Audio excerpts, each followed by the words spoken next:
ইন্টেরিয়রের আসল ভুলটা হয় ডিজাইনে না, ভুলটা হয় এক্সিকিউশনে। এই মুহূর্তে আমরা আছি রায়েরবাগ মেন্ডি ডেন্টাল কলেজ রোডে। এই বিল্ডিং এর নাম হচ্ছে আমরা টাওয়ার। তো আজ আমরা এমন একটা 1200 স্কয়ার ফিটের ফ্ল্যাট নিয়ে কথা বলবো যেখানে ডিজাইন অনেকটাই ঠিক ছিল, কিন্তু এক্সিকিউশনে বেশ কিছু বড় ভুল হয়েছিল, আর কিভাবে সেগুলো আমরা ধাপে ধাপে ঠিক করছি। ভিডিওটা সম্পূর্ণ দেখার অনুরোধ রইল। যারা ইন্টেরিয়র করাতে যাচ্ছেন, এই ভিডিওটা তাদের সিদ্ধান্ত নেওয়ার আগে নিশ্চয়ই অনেক কাজে আসবে। এই ফ্ল্যাটটা মোট 1200 স্কয়ার ফিট। শুরুর দিকে ক্লায়েন্ট এখানে একটা ইন্টেরিয়র কোম্পানিকে দায়িত্ব দিয়েছিলেন।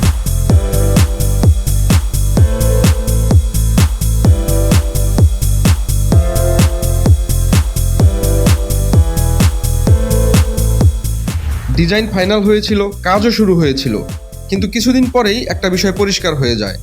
ডিজাইন অনুযায়ী কাজটা সঠিকভাবে এক্সিকিউট করা হয়নি।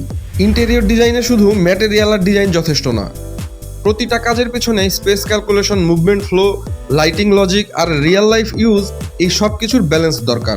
এখানে আমরা যেটা দেখেছি, কিছু সিলিং ডিজাইন প্রয়োজনের তুলনায় বেশি ভারী, কিছু লাইট পয়েন্ট এমন জায়গায় রাখা হয়েছে যেখানে আলো ঠিকভাবে কাজ করবে না, আর কিছু জায়গায় স্পেসের ব্যবহার করা হয়েছে অপ্রয়োজনীয়ভাবে।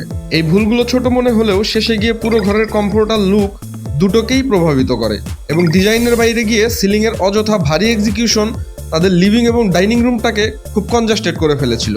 ঠিক এই কারণেই ক্লায়েন্ট এই প্রজেক্টটা আমাদের হাতে দিয়েছেন। আমরা প্রথমে পুরো ফ্ল্যাটটা নতুন করে অ্যানালাইসিস করি, কোনটা রাখা যাবে, কোনটা ঠিক করতে হবে, আর কোন জায়গাগুলো নতুন করে ডিজাইন করা দরকার।